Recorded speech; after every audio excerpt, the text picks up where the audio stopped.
Alright, welcome back. In this video, we're going to be talking about special right triangles, and so we're going to finish out the first lesson in our first trigonometry unit for AP Pre-Cal. Okay, and I'm separating this out because this is kind of a separate discussion from the real fundamentals of trigonometry, the sine and cosine and tangent and stuff. We need to, have a good idea of these two kinds of special right triangles, and so let's just get into it. All right, so the first special right triangle I want to tell you about is the isosceles right triangle. That's probably not going to be the name that you knew it by in the past or that you're going to know it by in this class. We're going to have a different name for that. But if it's isosceles, that does mean that two of the side lengths have to be the same. Okay, and so that's going to be the two legs have the same length. And so we use that kind of mark to indicate that the congruency of those legs. That was a vocabulary word. And so we're just going to call those side lengths x. Okay, but if these two sides are equal, it is going to necessarily be the case that the angles across from them are also equal. And so that's going to mean we have 45 and 45. And maybe you're remembering what we called this in geometry class. We called it a 45, 45, 90 triangle. And I think that's going to be the nomenclature I'm going to use, because it means more to you than saying an isosceles right triangle. Okay. All right, now I'm going to be interested in figuring out everything there is to know about a 45, 45, 90 triangle in general. So I need to figure out what is that, what's the length of the hypotenuse. So I'm going to call that C. Okay. And the Pythagorean theorem still holds, right? For a right triangle, the hypotenuse square is equal to the one leg squared plus the other leg squared. So I'm going to write that out. C squared equals x squared plus x squared. Well, we know how to add x squared plus x squared. That would give us 2x squares. And if we're trying to solve for C, get a formula for C, especially in terms of x, we're going to need to take the square root of both sides. And, yeah, I know there should probably be a plus minus there, but we're, like I said in the last video, we're working and just assuming that all of these side lengths are positive, which we're not going to forever. But for now, this is going to work. And so now I'm going to need to make use of a radical property. I'm going to split this multiplication of 2 and x squared inside the radical into two radicals. And that's legal. And I think after this, I'm going to go in and give you a little commentary on what is and isn't legal for simplifying radicals. Okay, so square root of 2 times the square root of x squared. And again, we're assuming that these side lengths are all positive. So if x is positive and the square root of x squared, that is going to just be equal to x. Okay, so that's going to be equal to root 2 times x. And that's great, but I want to give you like a template rather than x root 2x. I'm going to give you a template that's going to be a triangle with hypotenuse 1 that we can use to scale up or scale down to any kind of 45, 45, 90 triangle that you're given. All right, so this gray triangle down in the bottom, that's going to be my template. That's what I'm going to call it. And it's going to be really important that we know the templates so that we can scale them up and scale them down to solve these special right triangle problems that you're going to be confronted with on the homework and on later on the quiz. And then later, we're going to use these special right triangles to do all of the trigonometry that we're going to really do in AP Pre-Cal, so it's going to be really important that you get these templates down. Okay, what I'm interested in is really, so I guess what I'll do is start with x equaling 1. So that would be 1 here, 1 there, and square root of 2 times 1, well, that's square root of 2. And this is what I was taught to do when I was a student in pre-calculus. 1 square root of 2. Okay, but I have come to believe over time that, especially a first-time trig student, you're better served working with a template that has a hypotenuse of 1 for a variety of reasons. Hopefully that will just become obvious with time. I don't really want to get into it. So what I'm going to do is I'm going to rewrite this one. All right, and we're going to divide all of these sides by the square root of 2. And I'm realizing that I had told you I was going to say some things about radicals, and then I just didn't. Okay, and you can't even see all of that. But I just divided all the sides by the square root of 2, so I had 1 over the square root of 2, and 1 over the square root of 2. Okay, there's still something off about this. All right, so because this is AP Pre-Cal, we do need to be giving values in simplified radical form. And so something like 1 over the square root of 2, if it's one of the answer choices you see on a multiple choice test, great, good for you, lucky you. Okay, but in general, you're probably going to need to rationalize your denominators. And you definitely have to in free response because that's, in the instructions. So what I'm going to tell you, simplified radical form, the best kind of definition of it that we came up with last year in my Algebra 2 class was no unresolved radicals and no radical in the denominator. And so I'm going to show you what I mean by that. Okay, by unresolved radical, what I'm saying is that something like the square root of 8, that can be, just like I was saying before, you can split that over the multiplication. 8 is 4 times 2. So I can say that's the square root of 4 times the square root of 2, and I can simplify that farther to be 2 square root of 2. And then I need to also have no radicals in the denominator. So that's going to be something like 1 over the square root of 2. Now, if we do have that, we need to rationalize the denominator. And how we do that is we're going to multiply by a clever form of 1. That's really one of the only two tricks we have in mathematics. We can multiply by a clever form of 1, and we can add a clever form of 0. So I'm going to multiply by 1. I'm going to write my 1 as root 2 over root 2. Okay? So I'm not changing the value of the fraction, just change the way it's written. Okay? And so I'm going to multiply 1 times the square root of 2, and I'll get square root of 2. And then in the denominator, square root of 2 times square root of 2. You multiply the square root of a number by itself, that gives you the number on the inside of the radical, because it's kind of what it means to be a square root in the first place. So that's going to be root 2 over 2. And then I'm going to go back, and I'm going to say, okay, 1 over the square root of 2, we're going to need to replace that. Okay, and then I'm going to get rid of that 1 off to the left. If you wanted to use that 1 square root of 2, because, I don't know, you wanted to be different, that's fine. You're welcome to do it. It's going to work out the same. But for like the examples you see me doing, I'm going to always go with, for 45, 45, 90 with a root 2 over 2, root 2 over 2, 1 template. All right, so that guy's gone. Let's move forward. All right, so the first one is actually listed kind of below. I'm going to do the one that's below before the one that's above, because I think this one's a little bit easier, having gone through this lesson a couple times in class today. So I'm going to say, okay, orientation aside, these are both 45, 45, 90 triangles. And the hypotenuse is the hypotenuse, and it doesn't really matter which leg is which leg, right, because they got the same length. So I'm going to ask myself, what did I multiply to scale up the gray triangle to get to the black triangle? Okay. I multiplied by 5 to go from a hypotenuse of 1 to a hypotenuse of 5. So I'm going to say I multiplied by 5. So what I need to do is I need to multiply everything by 5 to have 5 times as large of a triangle. So that means that this side length, okay, the horizontal one, or really both of them, are going to be root 2 over 2 multiplied by 5. And so I'm going to get 5 root 2 over 2 here and 5 root 2 over 2 there. And that's what we're going to say is the side lengths of that triangle. And now we can do the other one above. Then it'll just take a little bit more solving, a little bit more algebra. Okay, now, same question. How much did I scale up the gray triangle to get to the black triangle?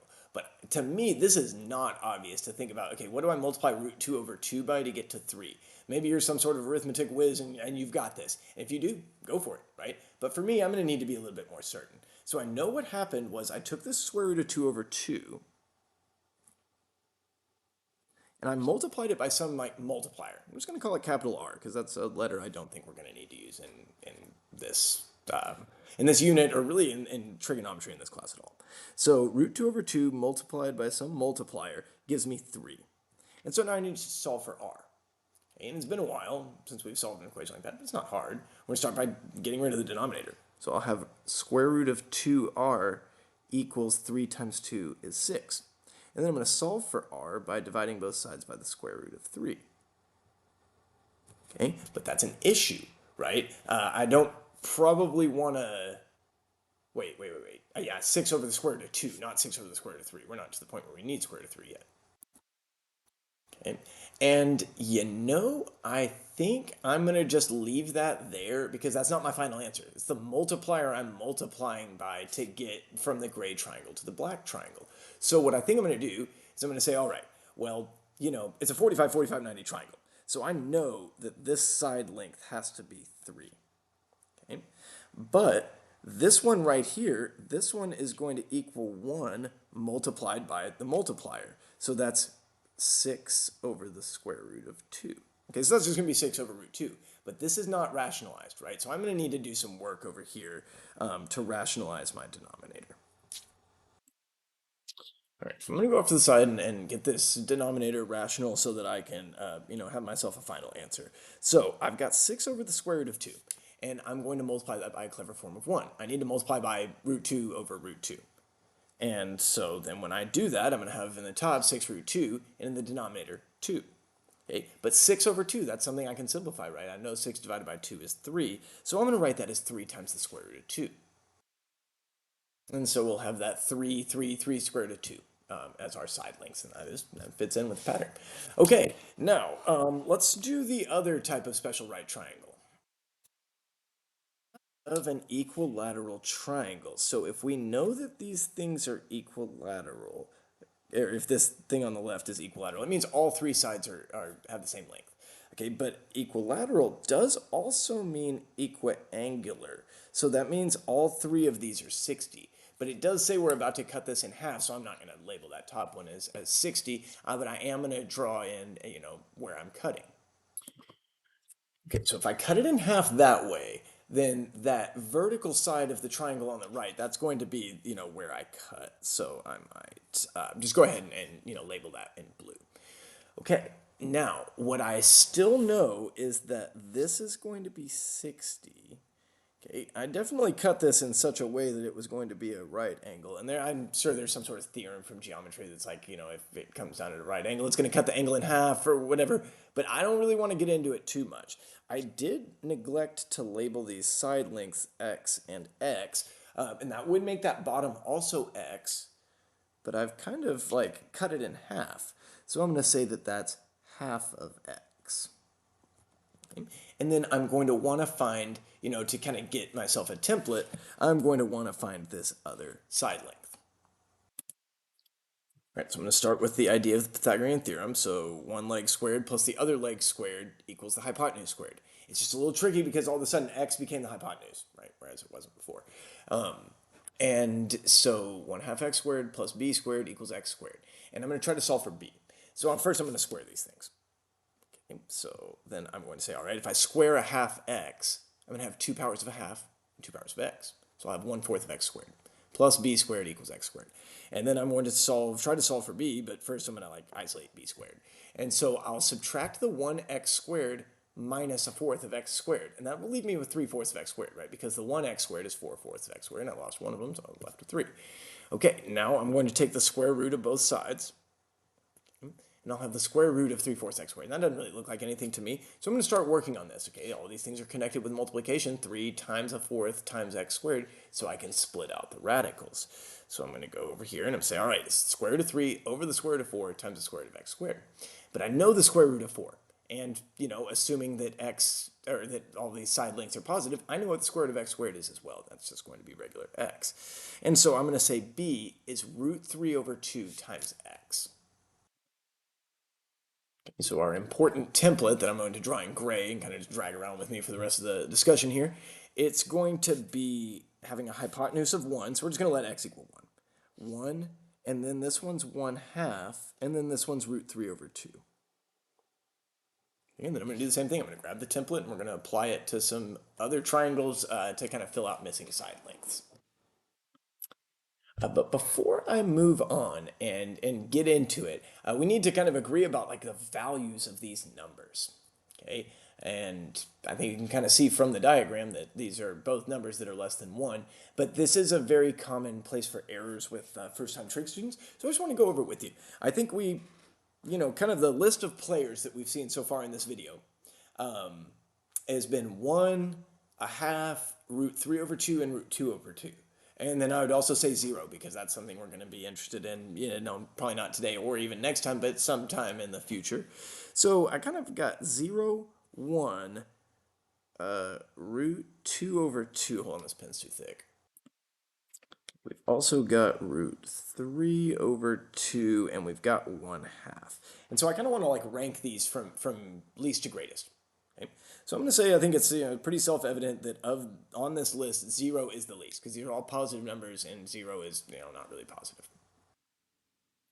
Okay, and then I'm proposing that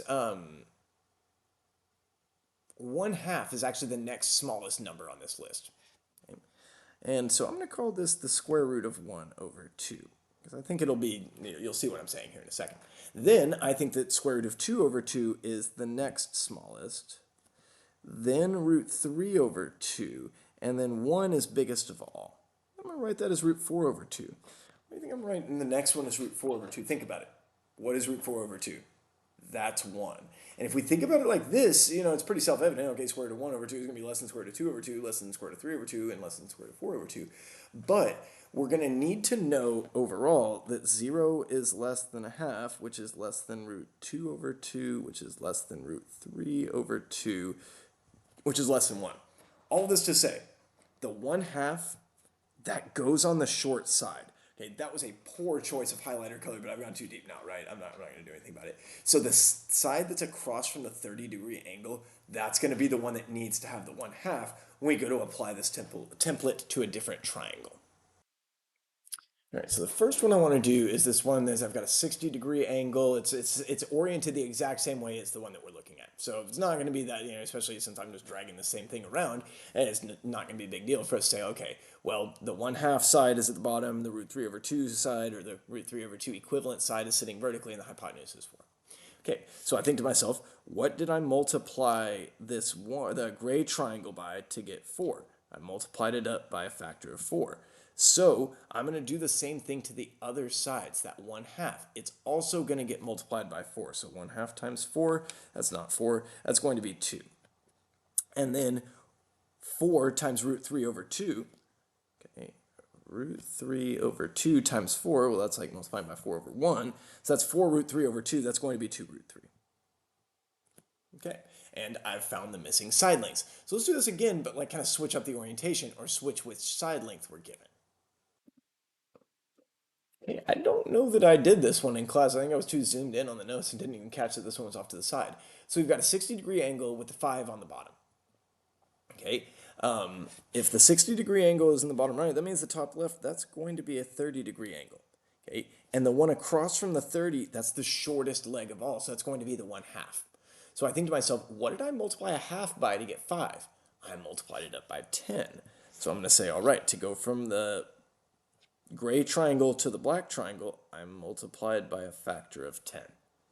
Okay, so I'm going to do that on each of the sides, right? The hypotenuse was 1, but it got 10 times as large, so that's going to be a 10 there. And then this root 3 over 2 side, well, basically just got multiplied by 10, so I'm going to have 10 over 2, that's 5 square root of 3. Okay. But these are all good. These were both of these, were pretty straightforward because we had non-radicals where we expected to have non-radicals and radicals where we expect to have radicals.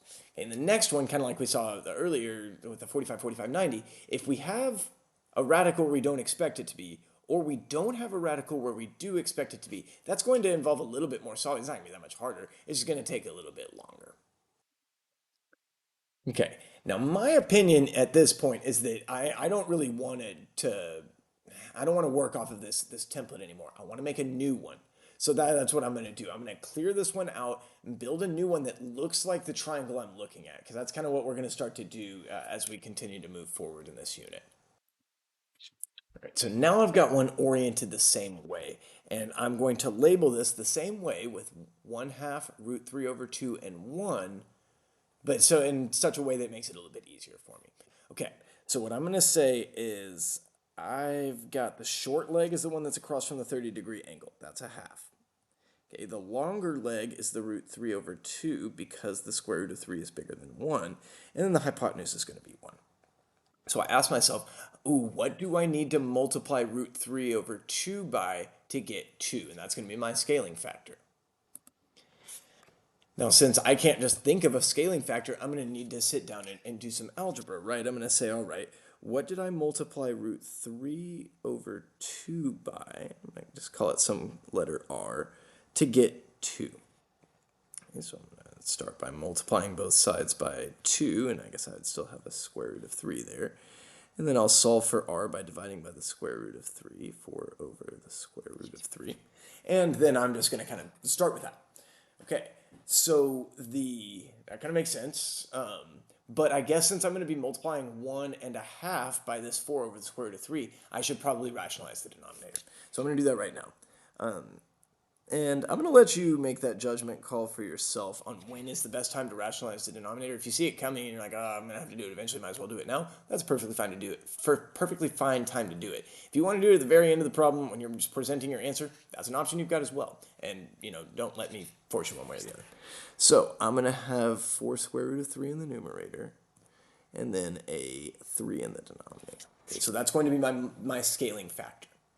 So then to go from, like, to find the hypotenuse, suppose I want to find the number that goes right there, the length of that side. Okay, I'm going to take that 1 and I'm going to scale it up by that 4 root 3 over 3. And that'll be pretty easy because multiplying by something by 1 doesn't really change it. So I'm going to have 4 root 3 over 3 right there. So 4 square root of 3 divided by 3.